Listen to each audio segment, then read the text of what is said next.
Hello guys, last વિડીયોની અંદર આપણે જોયું કે પંચિંગ પ્રેસ જે છે એની અંદર ફ્લાયવ્હીલનો યુઝ શું કામ થાય છે અને કેવી રીતે થાય છે. બહુ જ ઇન્ટરેસ્ટિંગ ટોપિક છે. બંને રીતે આપણે ફ્લાયવ્હીલનો યુઝ કરી શકીએ છીએ. આપણે જોઈ લીધું જ્યારે તમારે ઇનપુટ ટોર્કની અંદર વેરિએશન આવે છે અને આઉટપુટ કોન્સ્ટન્ટ જોઈએ છે ત્યારે પણ યુઝ કરી શકીએ, જેમ કે એન્જિનની અંદર. અને જ્યારે આપણે ઇનપુટ કોન્સ્ટન્ટ છે બટ આઉટપુટની અંદર વેરિએશન આવે છે, આઉટપુટ મતલબ આઉટપુટ લોડની અંદર વેરિએશન આવે છે, એવા કેસની અંદર પણ આપણે ફ્લાયવ્હીલનો યુઝ કરી શકીએ છીએ. આ ક્વેશ્ચન હું વાયવાની અંદર પૂછીશ. માઇન્ડ વેલ અત્યારથી કહી દઉં છું, આ ક્વેશ્ચન હું પૂછવાનો છું. અન્ડરસ્ટેન્ડિંગ માટે બહુ જ જરૂરી છે. આની અન્ડરસ્ટેન્ડિંગ ના હોય તો ઇટ મીન્સ કે તમે ફ્લાયવ્હીલને સમજ્યા નથી. તો ફટાફટ વિધાઉટ વેસ્ટિંગ ધ ટાઈમ આપણે સમજી લઈએ કે ન્યુમેરિકલ જે છે કઈ રીતે કેલ્ક્યુલેટ કરવાના છે. તો આ તમને ડિસ્પ્લે ઉપર એક ન્યુમેરિકલ જે છે એની ડેટા આપેલો છે. ફટાફટ આપણે જોઈ લઈએ. સૌથી પહેલાં ડેટાને સમજવાના ઓલવેઝ હું ઇમ્પોર્ટન્સ આપું છું કે શાંતિથી પહેલાં સમજો કે કયો એક્ઝામ્પલ પૂછેલો છે, પછી આપણે એને કેલ્ક્યુલેટ કરવાનું ચાલુ કરીએ. A machine punching 38 millimetre holes in 32 millimetre thick plate. 38 મિલીમીટરનો હોલ જે છે સર્ક્યુલર થઈ ગયો, ઓબ્વિયસલી આપેલું છે કેમ કે 38 મિલીમીટર ડાયરેક્ટ આપેલું નહીં, તો તમને થિકનેસ નહીં આપે ને, પણ 32 મિલીમીટર હોલ આપેલો છે, મતલબ કે ડાયામીટર છે આ. ઇન 32 મિલીમીટર થિક પ્લેટ, જે થિકનેસ છે પ્લેટની 32 મિલીમીટરની છે. requires 7 newton metre of energy per square metre of sheared area. Important term છે, સમજાવું છું આની અંદર શું કહેવા માંગે છે કે 1 મિલીમીટર સ્ક્વેર જેટલો એરિયા જો તેને શિયર કરવો છે એ પ્લેટનો, તો એને 7 ન્યૂટન મીટર જેટલી એનર્જીની જરૂર પડે છે. 1 મિલીમીટર સ્ક્વેર એરિયા શિયર કરવા માટે 7 ન્યૂટન મીટર જેટલી એનર્જીની જરૂર પડે છે. એટલે હવે તમને ડાયરેક્ટ મટીરિયલની પ્રોપર્ટી આપવાની જરૂર નથી આની અંદર. સમજો, ટાવ વાવની જરૂર પડશે નહીં આની અંદર, બીકોઝ તમને ડાયરેક્ટ આપી દીધું કે જે કોઈ મટીરિયલ છે તમારી પ્લેટનું, એ મટીરિયલના 1 મિલીમીટર સ્ક્વેરને શિયર કરવા માટે 7 ન્યૂટન મીટર જેટલી એનર્જીની જરૂર પડે છે. And punches one hole in every 10 seconds. એક હોલ પંચ કરવા માટે 10 સેકન્ડ જેટલી એ ટાઈમ લે છે. બરાબર. આની આ શું કામ જરૂર પડશે તમને પેસિવલી આપી દીધું કે તમારા પાવર ફાઇન્ડ કરવો હોય તો આ ડેટાની જરૂર પડે, કેમ કે પાવર જે છે એ હંમેશા સેકન્ડની અંદર મપાય છે કે પર સેકન્ડ. બરાબર. તો એક હોલ જે છે એ 10 સેકન્ડની અંદર પંચ થાય છે.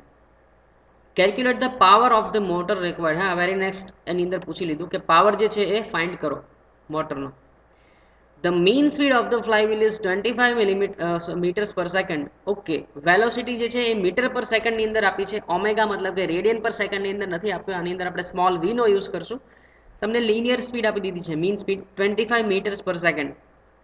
The punch has a stroke of 100 millimetre. જે એસ ની મેં તમને વાત કરી હતી કે જેની વેલ્યુ 2r જેટલી થાય છે, 2 ટાઈમ્સ રેડિયસ જેટલી, એની વેલ્યુ આપેલી છે તમને 100 millimetre. Find the mass of the flywheel required if the total fluctuation of speed is not to exceed 3% of the mean speed. 25 metre પર સેકન્ડ આપી છે, જે એના 3% થી વધારે વેરાય ના થવી જોઈએ.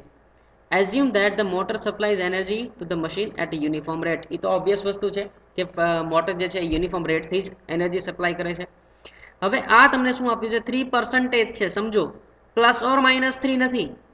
જેમ મેં તમને વાત કરી તો આની અંદર CS coefficient of fluctuation of speed શું થશે? એની વેલ્યુ 0.03, કેમ કે 3% ડાયરેક્ટ આપી દીધું છે, પ્લસ ઓર માઇનસ 3% નથી આપ્યું. જો પ્લસ ઓર માઇનસ 3 આપ્યું હોત તો દેટ વિલ બીકમ 6%, બટ આની અંદર ડાયરેક્ટ આપેલું છે 3%, એટલા માટે એ થશે તમારી CS will be equal to 3.03. બરાબર. ઓકે, તો સૌથી પહેલાં તો ગિવન ડેટા જે છે એ તમે આની અંદર લખી લેવાના હંમેશા કે કેટલા આપેલા છે. એસ v1 માઇનસ v2 મતલબ 3% ઓફ v મતલબ કે 0.03 v. આની વેલ્યુ થઈ ગઈ તમારી CS ની વેલ્યુ 0.03. હવે ફાઇન્ડ આપણે માસ કરવાનું છે. તો આ બે ઇક્વેશન જે છે આપણી પાસે, આ તો 3 ઇક્વેશન છે ડેલ્ટા ઈ ના, પણ એની અંદર એક 1/i ઓમેગા સમથિંગ એવું એક ઇક્વેશન છે, એ તો આપણે યુઝ ના થાય. એક ઇક્વેશન બને છે mr² ઓમેગા² CS, એક ઇક્વેશન બને છે mv² CS. તો આ ઇક્વેશન જે છે એ આપણી માટે બેઠે છે અત્યારે આ રકમ માટે, કેમ કે આપણને વેલોસિટી આપી દીધી છે 25 મીટર પર સેકન્ડ, CS ની વેલ્યુ આપણને આપી દીધી છે 0.03, માસ આપણે ફાઇન્ડ કરવાનું છે. તો જો ડેલ્ટા ઈ આપણને મળી જાય તો આપણે માસની વેલ્યુ ફાઇન્ડ કરી શકીએ. દાખલો વિચારવાનો કેવી રીતે હું તમને અત્યારે સમજાવું છું કે એક્ઝામ્પલ કઈ રીતે વિચારવો, હાઉ ટુ થિંક. કે આ એક્ઝામ્પલ ગણવો કેવી રીતે કોઈ પણ. તો આ ઇક્વેશન જે છે એનાથી આપણે ગણી શકીએ એમ છીએ. તો જો મને ડેલ્ટા ની વેલ્યુ મળી જાય તો હું માસ ફાઇન્ડ કરી શકું, જે મારે ફાઇન્ડ કરવાનું છે. તો ડેલ્ટા મને કઈ રીતે મળે? તો E2 minus E1 minus E2 હું કરી દઉં, કેમ કે પંચિંગ પ્રેસનો એક્ઝામ્પલ, તો પંચિંગ પ્રેસનું ઇક્વેશન જ આવવું જોઈએ, E2 માઇનસ E1, બરાબર. એનાથી મળી જાય. પણ એની પહેલાં આપણે પાવર ફાઇન્ડ કરવાનો છે, એ ઇઝીલી મળી શકે એમ છે, એ આપણે કરી દઈએ. તો power of the motor required એ ઝડપથી મળી જશે. કઈ રીતે મળે? અચ્છા, હવે પાવર ઓફ જે છે એ પર સેકન્ડની અંદર હોય છે હંમેશા. તો આની અંદર કંઈક આપેલું છે કે ઇન એવરી 10 સેકન્ડ. હવે સમજો, દરેક પંચ પ્રેસના એક્ઝામ્પલ અલગ હશે. આ ડેટા જે છે એની અંદર કંઈક મેનિપ્યુલેશન થઈ શકે, કંઈક વેરિએશન આવી શકે, બરાબર. તો એ તમારે દરેક દાખલો અલગ રીતે જોવાનો અને સમજવાનો. આની અંદર શું આપ્યું છે કે એક હોલને પંચ કરતા 10 સેકન્ડ લાગે છે. શિયર્ડ એરિયા કેટલો છે, બરાબર. આ શું કામ ફાઇન્ડ કર્યું હું તમને સમજાવું હમણાં. શિયર્ડ એરિયા થાય પાઈ ઇન્ટુ ડી ઇન્ટુ ટી, બરાબર. પાઈ ઇન્ટુ ડી એટલે સર્કલ થિકનેસ એની આવી જાય એટલે શિયર્ડ એરિયા થઈ ગયો. તો 3820 મિલીમીટર સ્ક્વેર એરિયાને આપણે શિયર કરવાનો છે. તો આપણને ઓલરેડી આપેલું છે કે 1 સ્ક્વેર મિલીમીટર પર સ્ક્વેર મિલીમીટર, મતલબ કે યુનિટ 1 સ્ક્વેર મિલીમીટર એટલે કે 1 મિલીમીટર સ્ક્વેર એરિયાને શિયર કરવા માટે કેટલી એનર્જી જોઈએ છે? તો કે 7 ન્યૂટન મીટર. તો આખા હોલને મારે આખા એરિયાને મારે શિયર કરવો હોય, કે જે કેટલો એરિયા છે 3820, આટલા એરિયાને મારે શિયર કરવો છે, તો મારે કેટલી એનર્જી જોઈએ? તો કે આ જે મારો આન્સર આવ્યો એને સાથે હું 7 મલ્ટીપ્લાય કરી દઉં તો મારો આન્સર થઈ જાય. Yes, since the energy required to punch a hole is 7 newton per millimetre square of sheared area, therefore total energy required per hole, આ મારે એક હોલને પંચ કરવા માટે કેટલી એનર્જી જરૂર પડે? તો કે આના મલ્ટીપ્લાઈડ બાય 7, એટલે કે 26740 26,740 ન્યૂટન મીટર. આટલી એનર્જી મારે જોઈએ એક હોલને પંચ કરવા માટે. આપણે ફાઇન્ડ શું કરીએ છીએ? E1 અને E2 ફાઇન્ડ કરીએ છીએ, કેમ કે મારે ડેલ્ટા E જોઈએ છીએ. તો E1 તો આપણે અહીંયાથી જ મળી ગયો પાવર ફાઇન્ડ કરતી વખતે જ, બરાબર. તો આ શું થઈ ગયું? ટોટલ એનર્જી થઈ ગઈ મારી એક સાયકલ દરમિયાન આપણી એનર્જી થઈ ગઈ. પણ મારે આ નથી જોઈતી. મારે શું જોઈએ કે મારે પર સેકન્ડ કેટલી એનર્જી જોઈએ છે, કેમ કે મારે ફાઇન્ડ શું કરવો છે? Power of the motor required. તો પાવર ઓફ મોટર કયો? પર second. Also the time required to punch a hole is 10 seconds. Therefore energy required for punching work per second. તો એ કેટલું થાય? આને હું ડિવાઈડ બાય 10 કરી દઉં તો આટલી મારી એનર્જી થઈ જાય. Power of the motor required કેટલી થાય? 2674 વોટ, બરાબર. આટલી મારી એનર્જી થાય એક સેકન્ડની અંદર. એક સેકન્ડની અંદર મોટર આટલી એનર્જી રિલીઝ કરે છે, બરાબર. સમજાણું આ વસ્તુ? આ કેટલી છે ટોટલ? એક સાયકલ દરમિયાન એક હોલ પંચ કરતા મને આટલો ટાઈમ લાગે, પણ એક હોલ પંચ થાય છે ક્યારે? એક હોલ પંચ કેટલી સેકન્ડમાં થાય છે? 10 સેકન્ડમાં, બરાબર. તો 10 સેકન્ડની અંદર આટલી એનર્જી રિલીઝ થાય. તો એક સેકન્ડમાં કેટલી એનર્જી રિલીઝ થાય? તો એ પણ તમે આ રીતે ક્રોસ મલ્ટિપ્લિકેશન કરીને લખી શકો છો, પણ આ સેલ્ફ એક્સપ્લેનેટરી છે, સમજાય એવી વસ્તુ છે. તો આટલી થાય જે છે, આટલી જે છે એ એનર્જી તમારી પાવર લે છે. અથવા તો તમે આને પોઈન્ટમાં લખી શકો 2.6 કિલોવોટ, બરાબર. ઓબ્વિયસ વસ્તુ છે. હવે પાવર મળી ગયો, માસ ઉપર આવીએ આપણા ઇક્વેશન બાજુ. આપણને E1 મળી ગયો છે, E2 આપણે ફાઇન્ડ કરવાનો છે. મજા આવે એવું છે, ઇન્ટરેસ્ટિંગ છે, ધ્યાનથી સમજજો. Since the stroke of the punch is 100 millimeter and it punches a hole in every 10 seconds, therefore the time required to punch a hole in a 32 millimeter thick plate. હવે આપણે શેની બાજુ જોઈએ છીએ કે મારે હોલ પંચ જે કરવાનો છે ત્યારે મારી કેટલી એનર્જીનો યુઝ થશે એ મને ખબર પડશે. હવે સમજો, મારી પાસે ટોટલ એક સાયકલ દરમિયાન કેટલી એનર્જી જોઈએ 10 સેકન્ડમાં એ મને ખબર છે. એક સેકન્ડમાં મારી મોટર કેટલી એનર્જી રિલીઝ કરે છે એ મને ખબર છે. તો જો હું એ ટાઈમ ફાઇન્ડ કરી લઉં કે હોલને પંચ કરતા જ્યારે પંચિંગ ઓપરેશન ચાલુ છે, મતલબ θ1 થી θ2 બાજુ જાય છે, ત્યારે એનર્જી કેટલી યુઝ થાય છે? પ્લેટને શિયર જ્યારે કરવાનું ચાલુ કરે અને શિયર કરવાનું પૂરું કરે ત્યારે કેટલો ટાઈમ લાગે છે એ હું જાણી લઉં, તો મને જે છે એ એનર્જીના ટર્મ્સની અંદર હું વિચારી શકું કે એ દરમિયાન કેટલી એનર્જી જોઈએ છે. કેમ કે મારે ફાઇન્ડ આફ્ટર ઓલ શું કરવું છે? E2 મતલબ શું છે કે energy supplied by the motor while the punching operation is going on. મતલબ પંચિંગ જ્યારે ચાલુ થાય અને પૂરું થાય ત્યાં સુધી કેટલી એનર્જી જે છે એ સપ્લાય કરે છે મોટર, એ થઈ ગઈ તમારી E2.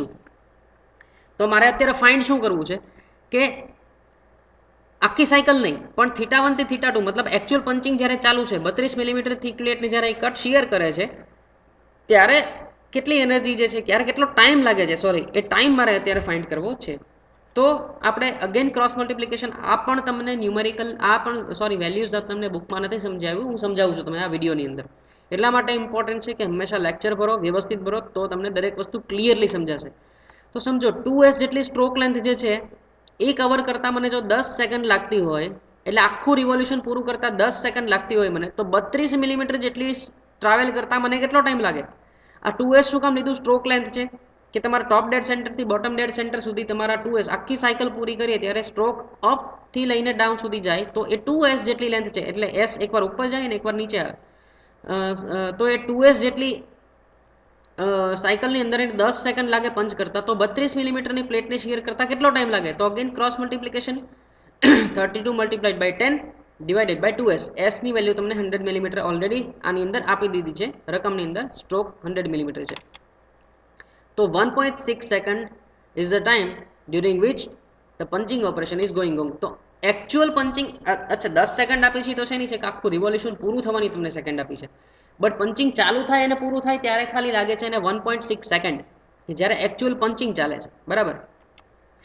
તો energy supplied by the motor in 1.6 second. હવે એક સેકન્ડમાં કેટલી એનર્જી સપ્લાય થાય છે આપણને ખબર છે, તો 1.6 સેકન્ડમાં કેટલી થાય? બંનેનું મલ્ટિપ્લિકેશન 2674 2674 એક સેકન્ડની અંદર સપ્લાય થાય છે, તો 1.6 સેકન્ડની અંદર કેટલું થાય? તો આને મલ્ટીપ્લાય કરી દો એટલું, તો એ મારી E2 થઈ ગઈ, બરાબર. તો 4278 ન્યૂટન મીટર એટલી એનર્જી મારી E2 થઈ ગઈ.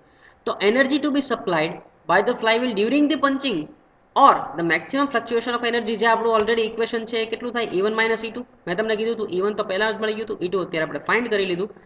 તો 26740 માઇનસ 4278 આટલી એનર્જી જે છે, મતલબ કે 22462 ન્યૂટન મીટર, આ તમારી થઈ ગઈ ડેલ્ટા E. હવે સીધી આને તમે ઇક્વેશનની અંદર મૂકી દો એટલે તમને માસ મળે કે ન મળે કહી દો ફટાફટ. We know that maximum fluctuation of energy delta E is equal to mv²cs. આ આપણું ઇક્વેશન છે ઓલરેડી જે આપણે જોઈ ગયા છીએ. સીધી આ વેલ્યુ અહીંયા મૂકી દો. આની અંદર આપણી પાસે V આપેલો છે 25 મીટર પર સેકન્ડ, CS ની વેલ્યુ આપણને અહીંયા આપી દીધી છે 0.03. દરેક કિંમત આની અંદર મૂકી દો. માસને છે એ તમે સબ્જેક્ટ બનાવી દો, તો આની અંદર આ છેદમાં જાય એટલે તમને ડાયરેક્ટ વેલ્યુ મળી જાય તમારા માસની, બરાબર. તો આ થઈ ગયો તમારો એક્ઝામ્પલ. કેટલા ઇઝી એક્ઝામ્પલ હોય છે સમજો તમે. થોડું આની અંદર માઇન્ડ યુઝ કરવાનું છે. ક્યાં આગળ? ત્યાં તમે આ ત્રિરાશિ મૂકો છો એની અંદર. આપણે શું કામ આ વસ્તુ ફાઇન્ડ કરી ફટાફટ? એટલા માટે કહી દઉં તમને કે આ નહીં સમજાય. E1 જે છે આપણે કેવી રીતે ફાઇન્ડ કરીએ કે ટોટલ આપણે પંચ કરવામાં કેટલી એનર્જીની જરૂર પડે? તો ટોટલ એનર્જીની જરૂર પડે કઈ રીતે ખબર પડે? તો કે પંચ શિયર એરિયા કેટલો છે એ ફાઇન્ડ કરી લો પહેલાં. તો શિયર એરિયા ફાઇન્ડ કરી લીધા પછી એની અંદર કેટલી એનર્જીની જરૂર પડે? તો એ થઈ ગઈ તમારી total energy, that is E1. હવે ડ્યુરિંગ પંચિંગ જ્યારે ચાલુ છે ત્યારે મોટર એનર્જી કેટલી સપ્લાય કરે છે? દેટ ઇઝ યોર E2, બરાબર. તો energy to be supplied by the flywheel during the punching, તો ફ્લાયવ્હીલ દ્વારા કેટલી એનર્જીની જરૂર છે? તો એ કેટલી થઈ ગઈ? બંનેનો ડિફરન્સ E1 - E2, બરાબર. તો એ રીતે તમને ડેલ્ટા E મળે. અને આ કઈ રીતે મળે તમને? તો કે એક પંચિંગ જ્યારે ચાલુ થાય અને ખતમ થાય ત્યાં સુધીમાં 1.6 સેકન્ડ લાગે છે એને. તો એક સેકન્ડમાં મોટર કેટલી એનર્જી રિલીઝ કરે છે? 2674. તો એને મલ્ટીપ્લાઇડ બાય 1.6 કરી દઉં તો એટલી એનર્જી જે છે એ કેટલી થઈ ગઈ તમારી E2, બરાબર. તો આટલી એનર્જી જે થઈ તમારી દેટ ઇઝ E2. બંનેનો ડિફરન્સ લઈ લો એટલે E1 - E2 એ આન્સર આવી જાય. સીધી તમે આ આપણું ઇક્વેશન છે એની અંદર મૂકી લો, તમને માસની વેલ્યુ મળી જાય, કેમ કે બાકી બધા data is already given. Fine. તો ધીસ વોઝ ધ એક્ઝામ્પલ. આની પછીના એક્ઝામ્પલ ખાસ જોઈ લેવા. આઈ રિક્વેસ્ટ કે ફરીને કહું છું કે આની પછીના 3 કે 4 એક્ઝામ્પલ જે બુકની અંદર આપેલા છે કુર્મીની અંદર, એ ખાસ જોઈ લેજો વિધાઉટ ફેલ, નહીતર નહીં સમજાય. આજે ને આજે જોઈ લેજો, otherwise it is difficult to understand this subject and this numericals, બરાબર. Okay fine. તો કાંઈ ડિફિકલ્ટી હોય તો you can contact me. Thank you.